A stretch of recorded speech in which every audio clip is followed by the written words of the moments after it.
Les services de renseignement en collaboration avec ceux de l'Alliance des États du Sahel suivent de près un vaste réseau de déstabilisation orchestré depuis l'extérieur et dont les ramifications internes menacent notre souveraineté nationale.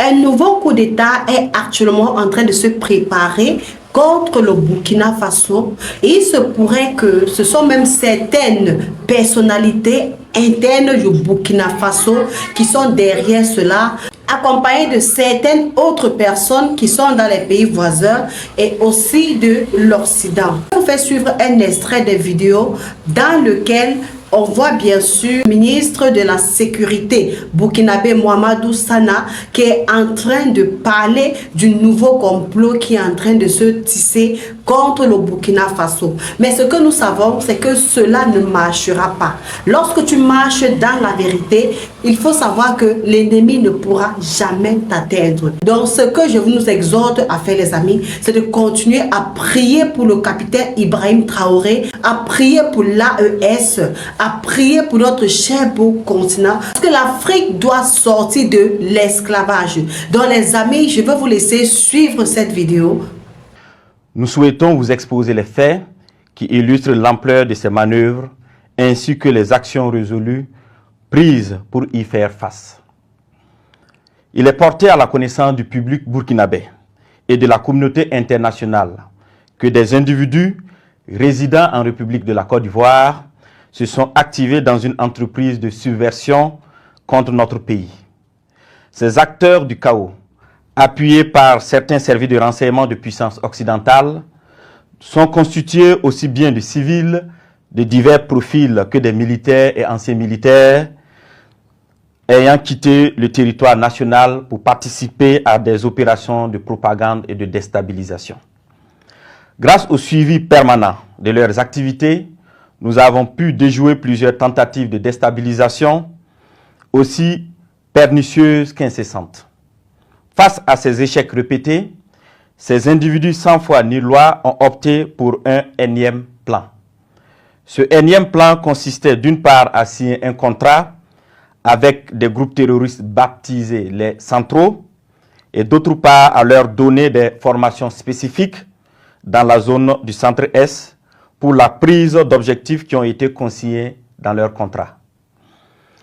Ils devraient en premier lieu mener des actions violentes contre des civils innocents, puis en second lieu s'attaquer non seulement à des institutions de la République, mais aussi à plusieurs autres points sensibles.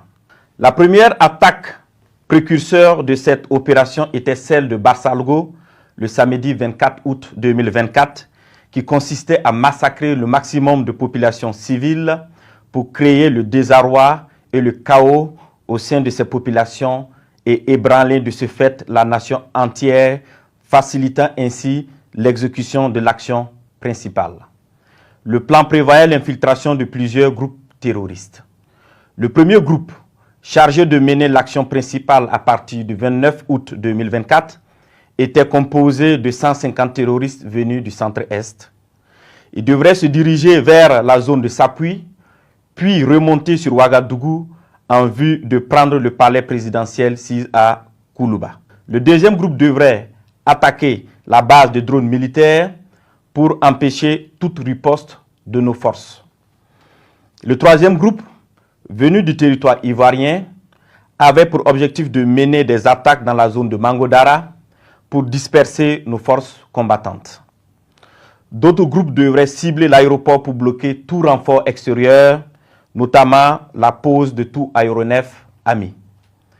Durant ces investigations, nos services de renseignement ont été alertés de l'arrestation de 2 individus suspects sans papier d'identité à un poste de contrôle à l'entrée de la ville de Niamey le 29 août 2024. Après des auditions rigoureuses, ils ont révélé être accompagnés d'un certain Akouchi qui avait déjà passé le 10 postes de contrôle. Ce dernier a été arrêté plus tard, le lendemain, le 30 août 2024, à la gare Rimbo, à Niamey, alors qu'il tentait de s'échapper. Des vérifications d'identité faites, il s'est avéré que le dénommé Akouchi n'est rien d'autre que le commandant Ahmed Kinda, précédemment chef de corps des forces spéciales. Censé normalement être en stage au Maroc, il s'est révélé être le chef des opérations de toutes ces attaques tristement planifiées. Les deux individus suspects se sont révélés être en réalité deux chefs terroristes, nommés Ousmane Abdoulaye et Amadou Idrissa. Toutes ces arrestations ont permis de dénouer une grande partie du complot et de mieux comprendre les manœuvres visant à déstabiliser notre nation. Ils ont été transférés plus tard au Burkina Faso. Une opération spéciale antiterroriste a été dès lors immédiatement lancée en lien avec ces projets de déstabilisation. Les premières investigations ont révélé que ce complot était orchestré par des ressortissants burkinabés résidant à l'étranger, dont M. Aziz Diallo, ancien maire et député de Dori, travaillant actuellement en Centrafrique au compte d'un organisme international. Il est l'un des cerveaux présumés de cette conspiration. Sous le nom de code Ahmed le Centro, il est en contact avec un groupe terroriste de l'État islamique au Grand Sahara, EUGS, à travers un de ses oncles installé dans la ville de Dori. 2. M. Ousmane Moumouni Raouni Diallo, oncle de M. Aziz Diallo, ancien combattant de l'EUGS, ancien coordinateur des négociations avec le groupe terroriste sous l'ancien président Damiba. 3. M. Aziz Dabo, ex-agent de l'Agence nationale de renseignement ANR, en fuite, connu sous le nom de code Lionel. 4. M. Abdoulaye Bari, connu sous le nom de code Le Voyageur, il est le lien entre les puissances occidentales, les terroristes et la partie militaire. 5. Un certain Serge Maturin, journaliste nigérien d'origine ivoirienne, représentant Le Voyageur au Niger. Il a hébergé le commandant Ahmed Kinda la nuit du 29 août 2024 pour lui permettre de s'échapper et devrait faciliter également l'infiltration de tout le commando à l'est du Burkina Faso. M. Abdoulaye Bari lui avait demandé de garder par devers lui 4 téléphones satellitaires de marque Touraya destinés aux opérations funestes. 6. M. Djibril Yipene Bassolé, ancien ministre des Affaires étrangères du Burkina Faso. 7. M. Newton Ahmed Bari, ancien président de la CENI. 8. M. Alpha Bari, ancien ministre des Affaires étrangères du Burkina Faso. 9.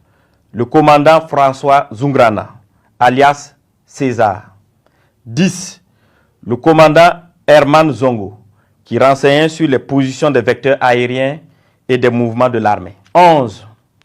Le commandant Joanny Kompori, ancien directeur général de la Sonabi, qui recherchait des drones kamikazes. 12. Le colonel Zala, travaillant dans le système des Nations Unies en Centrafrique. 13. Le lieutenant-colonel Paul-Henri Sandago Damiba, alias le Patriarche, qui dirige le volet militaire de ce complot. 14. Le lieutenant-colonel D. Romeo Woba, alias Rodriguez, qui est le chef du centre des opérations à Accra. 15. Plusieurs autres officiers à l'extérieur du pays sur lesquels les investigations se poursuivent. Ces déstabilisateurs, en collaboration avec des complices à l'intérieur du pays, menaient des actions de désinformation massive et utilisaient des pratiques occultes pour s'aimer la confusion et la division. Plusieurs marabouts ont été consultés par M. Abdoulaye Bari, alias le Voyageur, qui s'est fait aider par le sergent-chef Tendano, alias Taylor, ancien élément des forces spéciales qui sera arrêté plus tard par nos services de renseignement. Ce dernier donnait des renseignements à l'ennemi et avait en charge de recruter des éléments pour les opérations de déstabilisation. Il a en outre pris contact avec son père, marabout très connu dans la zone de Bogandé, afin qu'il travaille à ce que les infiltrations des terroristes se passent très bien.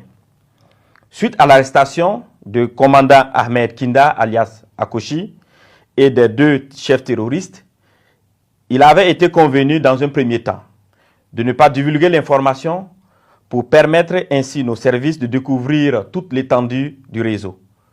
Les communications interceptées ont révélé l'implication de plusieurs opérateurs économiques dans le complot. Des enregistrements de ces communications seront bientôt diffusés au public dans les prochains jours. D'autres leaders de la société civile participant aux échanges via un groupe WhatsApp dénommé IB Dégage sont également impliqués dans cette vaste entreprise. La plupart des réunions de planification se menaient au Ghana, dans le quartier Hashimota, à l'hôtel Jidi Lodge à Accra. Certaines autres réunions se menaient à Tamale, en présence de M. Abdoulaye Bari, alias le voyageur, et du lieutenant-colonel D. Romeo Woba, alias Rodriguez. Dans un second temps, il avait été convenu que le commandant Ahmed Kinda, alias Akushi, le sergent-chef Tendano, alias Taylor, et les deux chefs terroristes, accompagnés de l'une de nos équipes, montrent le site de stockage de leurs équipements et de leurs matériels divers. Ce lieu, sous la garde des terroristes à la solde du commandant, a été localisé non loin de la ville de Tenkodogo. Une fois sur place, ceux-ci ont tenté de s'échapper, mais des échanges de tirs sont suivis, au cours desquels ils ont été neutralisés en sus de plusieurs autres terroristes. Les autres déstabilisateurs, loin d'abandonner leur funeste entreprise, ont décidé de peaufiner un nouveau plan lors d'une réunion qui doit se tenir normalement au Nigeria le 27 septembre 2024. Il s'agira pour eux de recruter de nouveaux terroristes, en sus de recruter 500 mercenaires en provenance d'un pays européen pour des attaques à grande échelle à Ouagadougou visant à semer la terreur. Toujours dans leurs prévisions, ils ont décidé de tuer tous ceux qui s'opposeraient à leur action en faisant référence aux populations dans le cas où elles se révolteraient. Ainsi, pour préserver leurs familles et leurs proches de toutes les représailles des populations contre eux, ils ont décidé que chacun d'eux exfiltre sa famille et ses proches avant le début de leur opération. Grâce aux informations recueillies, nous avons pu identifier les participants prévus à cette réunion de coordination à venir au Nigeria, parmi lesquels devraient figurer 1. Le commandant Ahmed Kinda, alias Akushi. 2. M. Abdoulaye Bari, alias le voyageur. 3. L'ancien DG adjoint de l'ANR, radié des cadres des forces armées nationales, M. Ouedraogo Sekou. Le lieutenant-colonel D. Romeo Woba, alias Rodriguez, ainsi que des personnes issues de ce pays frère qu'est le Nigeria, qui sont impliquées dans cette sinistre entreprise. Tous devraient faire jonction avec M. Gibril Yipene Bassolé et certains éléments des services de renseignement occidentaux. Fort de ces informations avérées et au regard de la gravité extrême de ces actes, il a été décidé de maintenir l'opération spéciale afin de neutraliser toute personne qui tenterait de semer le chaos dans notre pays. Des instructions fermes ont été données pour rétrocéder au service de renseignement burkinabé l'ensemble des dossiers initialement judiciarisés afin de reprendre les auditions. À l'endroit des familles et des proches de ces terroristes, il leur est conseillé de les dénoncer, de les dissuader de poursuivre dans cette voie destructrice et de se départir formellement de toute action subversive. À l'endroit des familles et proches de ces terroristes, il leur est conseillé de les dénoncer, de les dissuader de poursuivre dans cette voie destructrice et de se départir formellement de toute action subversive. La récréation est terminée.